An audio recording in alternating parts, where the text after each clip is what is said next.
A Grande Muralha da China é, sem dúvida, um dos monumentos mais impressionantes já construídos pela humanidade. Ela serpenteia por milhares de quilômetros, atravessando montanhas, desertos e vales, como uma cicatriz majestosa que conta a história de um povo determinado a proteger seu território.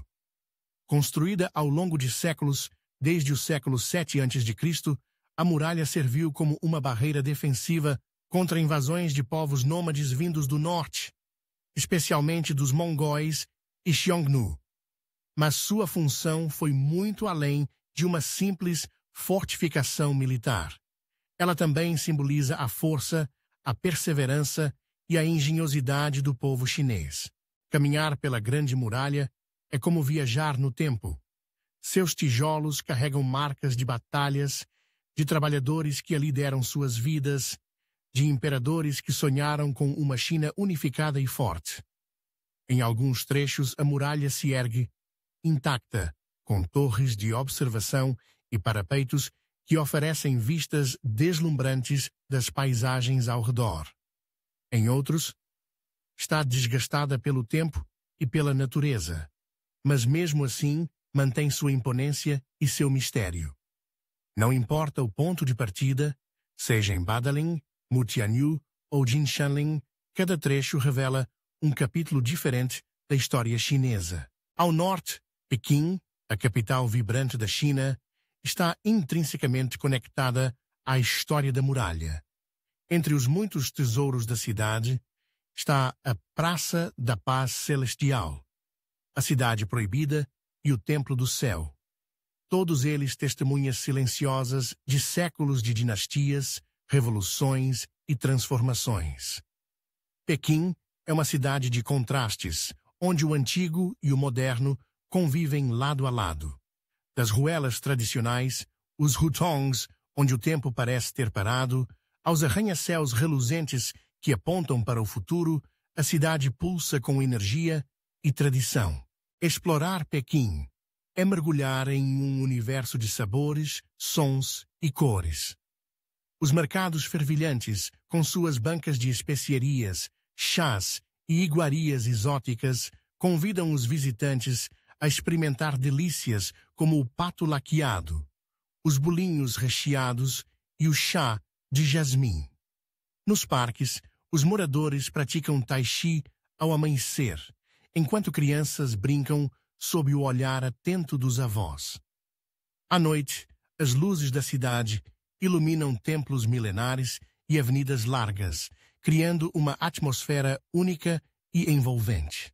A algumas horas de voo dali, Xangai se ergue como um símbolo da China moderna e cosmopolita. Situada às margens do rio Huangpu, a cidade é conhecida por seu horizonte futurista, dominado por arranha-céus arrojados, como a Torre de Xangai e a Pérola Oriental. Mas Xangai não é apenas modernidade.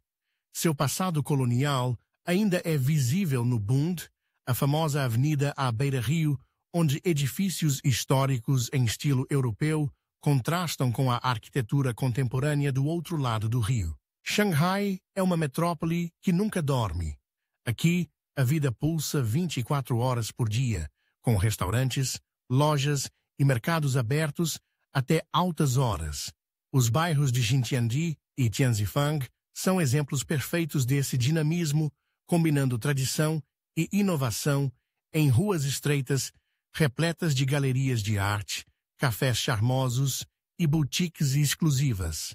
Ao mesmo tempo, templos antigos, como o Templo do Buda de Jade, oferecem um espaço de serenidade e contemplação em meio ao ritmo frenético da cidade. Por trás da imensidão das cidades de Xangai, Pequim, para lá da Grande Muralha da China, ou do grande desenvolvimento tecnológico e avanços científicos da China, há uma grande prisão social chamada Hukou. Sim, Hukou é o nome que se dá ao grande controlo social existente dentro da China, onde as pessoas são controladas através de um sistema de controlo de migração interna, o tal Hukou. Esse sistema categoriza as cidades em níveis 1, 2, 3 e 4. Consequentemente, as pessoas são categorizadas em função do sítio onde nascem. Com isso, elas mesmo sendo chinesas, não podem fixar residência em qualquer cidade.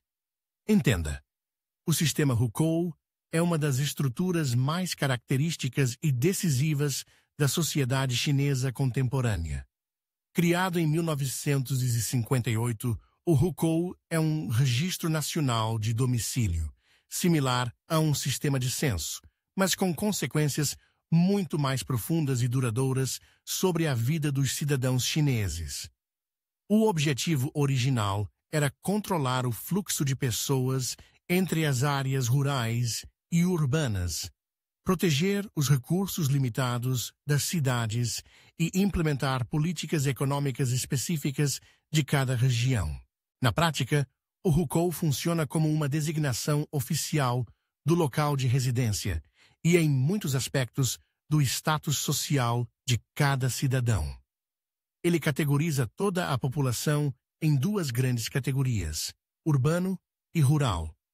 Esse registro não apenas define onde uma pessoa nasceu ou reside oficialmente, mas, acima de tudo, determina o acesso a serviços públicos essenciais como educação, saúde, habitação, seguro social e até oportunidades de emprego.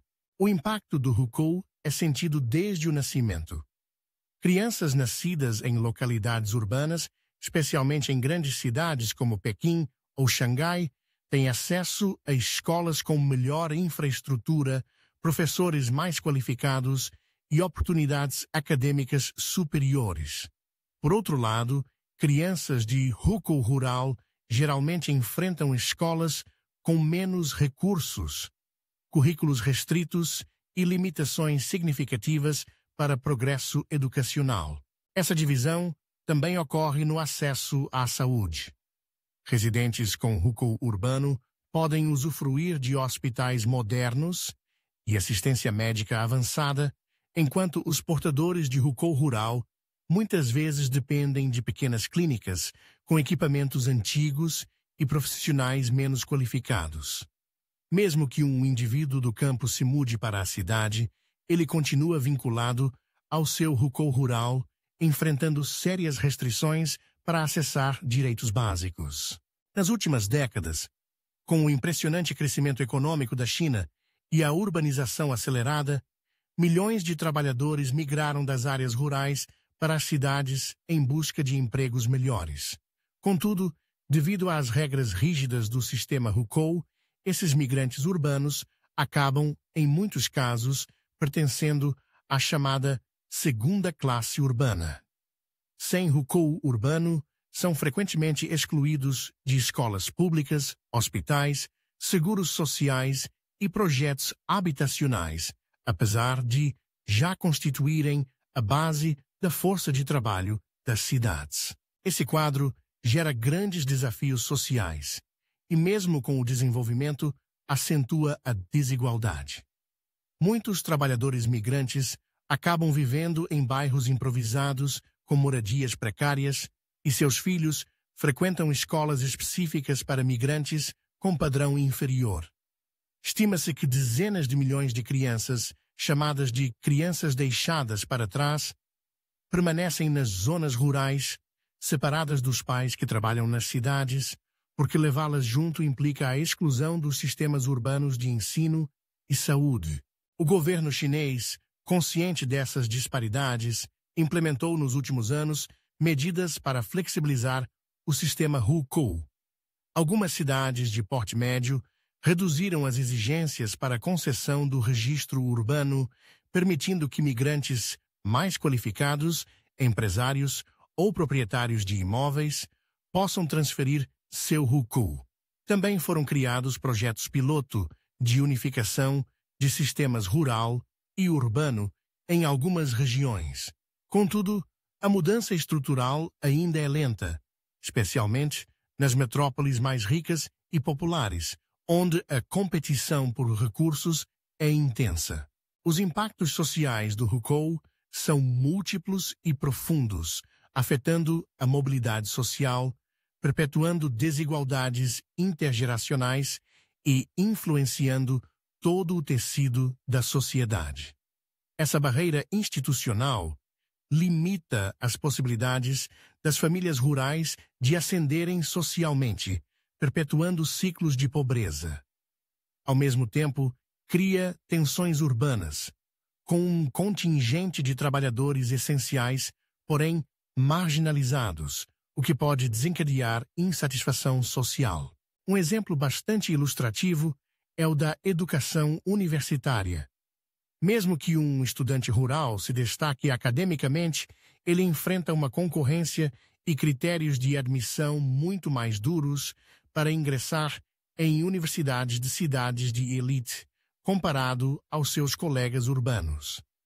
Isso porque a distribuição de vagas e as cotas respeitam o registro Hukou, o que reduz as chances de mobilidade ascendente para bilhões de pessoas do interior.